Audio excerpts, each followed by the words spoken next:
You with the one and only boxing guru, aka Wilder Hater. For this episode of Under the Microscope, we're gonna focus in on the big fight. I'm here in San Antonio, Texas, baby.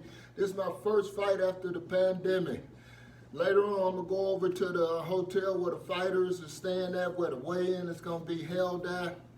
But right now, with the bubble, so we're gonna see how it affects the fans coming in for the big fight this weekend.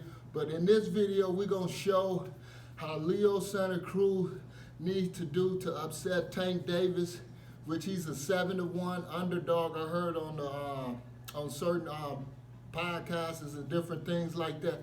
It's very important that Leo Santa Cruz use these implements against Tank Davis if he want to be victorious and come out with this victory Saturday night here in San Antonio at the Alamo Dome. First of all, Leo has to stay behind his jab. He has to get in the conventional stance where his left foot is in front, but he don't have to really plan it to be solid, because usually Leo is a flat-footed fighter. And I don't want him to be too solid on his front foot right here, because Tank is very explosive with quickness to be able to step and pivot and neutralize the big guy's reach and height advantage. So Leo definitely has to bounce and use feint. He has to feint Tank, because if he try to follow all the way through with his jab, Tank could slip it and counter it. And Leo don't want to do that because of his body mechanism as being a flat-footed stationary fighter. So Leo has to do a feint move and then flick his jab out as a rangefinder. And then if Tank try to slip it, then Leo should be able to shoot the right hand to counter, or come back with the up and or the hook and pivot out, so it can make the distance for Tank to travel to get to him longer.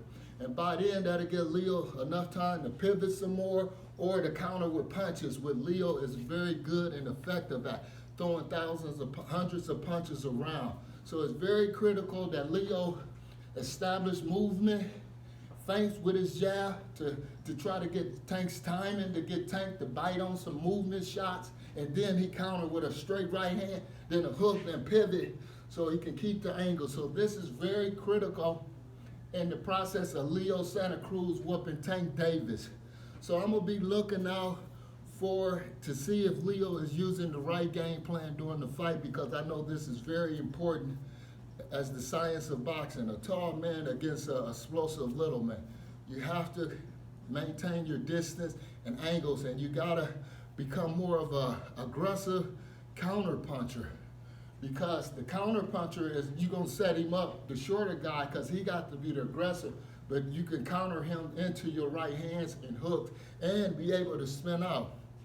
So I'm looking for Leo Santa Cruz like he did against Abner Morris, his second fight, and he did against Carl Frampton. It was beautiful work that Leo Santa Cruz did. He maintained his height, he maintained the distance that he need to be effective. So I'm looking forward to that. That's why I don't bet on the fight, because these basic fundamentals fighters should know, but they don't have it. Just like last week when I watched that Lomo against Teofimo.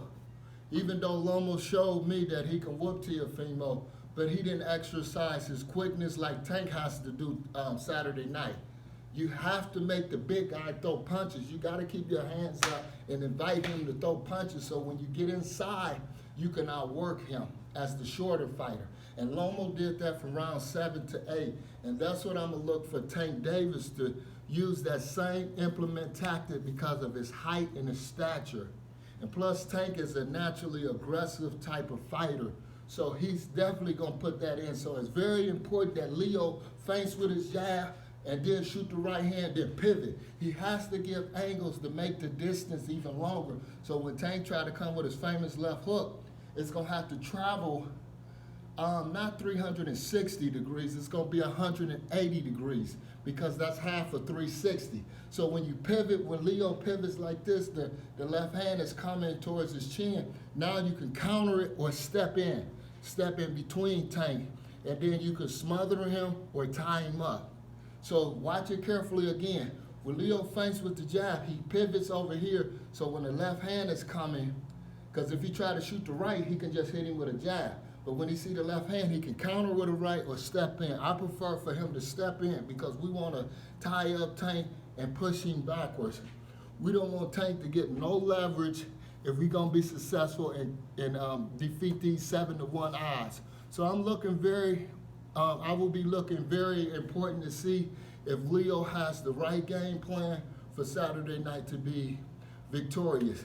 This is the one and only boxing guru for Under the Microscope here in San Antonio. I'm getting my early morning workout in.